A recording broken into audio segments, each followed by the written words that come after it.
दुरिताचे तिमिर जाओ, विश्वस्वधर्म सूर्ये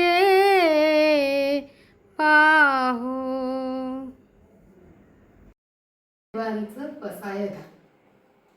ज्ञानेश्वरांनी ज्ञानेश्वरी लिहिल्यानंतर परमेश्वराकडे मागितलेले पसायदान हे श्रेष्ठतम उदात्त काव्य आहे असे मला वाटते.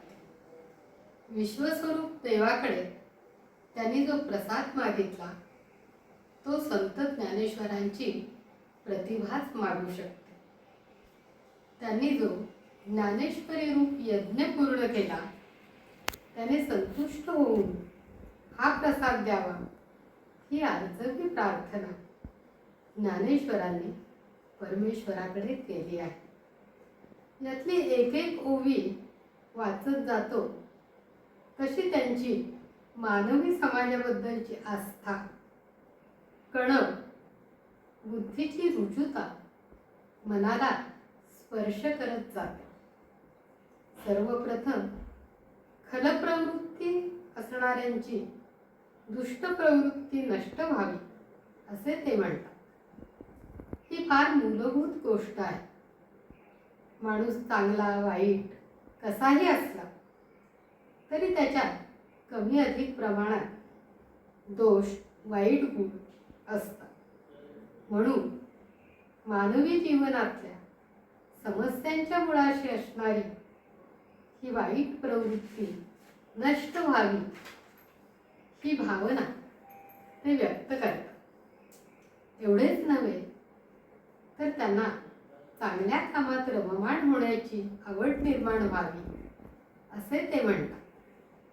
असे झाले की सर्व लोकांमध्ये एकमेकात मैत्रीची भावना निर्माण हो अशी इच्छा ते व्यक्त करतात. दुष्प्रवृत्ती असली की जीवनात दुःख, तमक, अंधार निर्माण होतो. हा अंधार नष्ट झाला की स्वधर्माचा सूर्यप्रकाश स्वच्छ जाणवतो. प्रत्येक जण मनुष्य म्हणून जन्माला येताना जे गुण घेऊन येतो त्यानुसार कर्म करणे हा त्याचा स्वधर्म असतो. असे स्वधर्म पालन करणारे लोक हे विश्व उजळून टाकतील. त्यांच्या सदाचरणामुळे, सत्कर्मामुळे त्यांना जे हवे ते मिळो अशी प्रार्थना ज्ञानदेव करतात. अशा जगात सतत मांगल्याचा वर्षाव करणारे, ईश्वरनिष्ठ असणारे संतांचे समूह अखंडपणे सर्वांना भेटत राहते. यानंतर संतांचे वर्णन करताना त्यांची प्रतिभा आणखी बहरते. कल्पतरू हा स्वर्गीय वृक्ष मानला जातो जो आपल्या मनातील इच्छा पूर्ण करतो. असे अनेक कल्पतरू असणारे वनच इथे आहे. चिंतामणी हेही इच्छित गोष्टी पूर्ण करणारे रत्न आहे. अशा चिंतामणींचे गाव इथे आहे.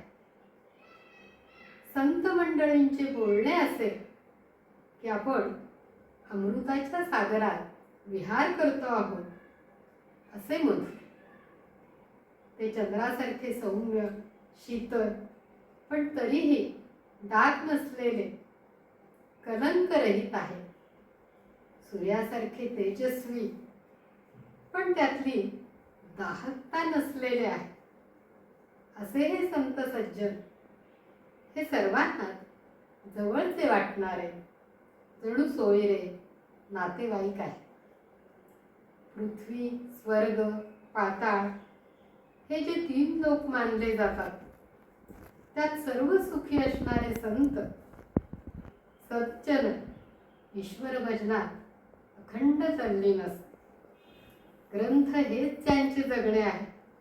असे ज्ञाननिष्ठ खरे ज्ञान मिळाल्याने देहावर, वासनांवर, दिसणाऱ्या न दिसणाऱ्या गोष्टींवर निसंशयपणे विजय मिळवते. अशी दिव्य प्रार्थना करणाऱ्या ज्ञानी यांच्या राजाला विश्वेश्वर प्रसन्न झाला नाही तरच नव्हे. इथे विश्वेश्वर म्हणजे त्यांचे गुरु निवृत्तीनाथ असाही विचार दिसतो.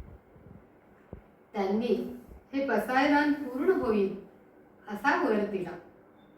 त्यानंतर येणारी तृप्तीची भावना ज्ञानदेवांमध्ये निर्माण झाली. या वराने हा ज्ञानेश सुखी झाला. ज्ञानेश्वरांना आपण माऊली म्हणतो.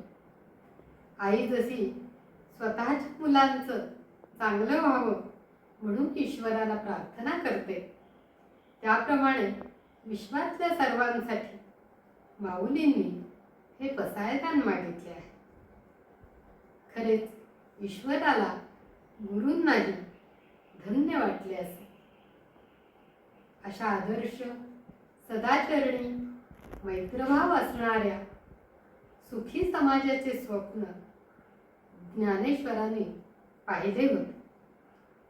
हे विश्व पातळीवर पोचलं पाहिजे. सर्वांच्या आतली चेतना चैतन्य जागृत व्हावं, जग सुखी सुंदर व्हावं, सर्वांमध्ये हे पसायदान झिरपावं एवढीच प्रार्थना या पसायदानावर बोलण्याच्या निमित्तानं मला करावीशी वाटते.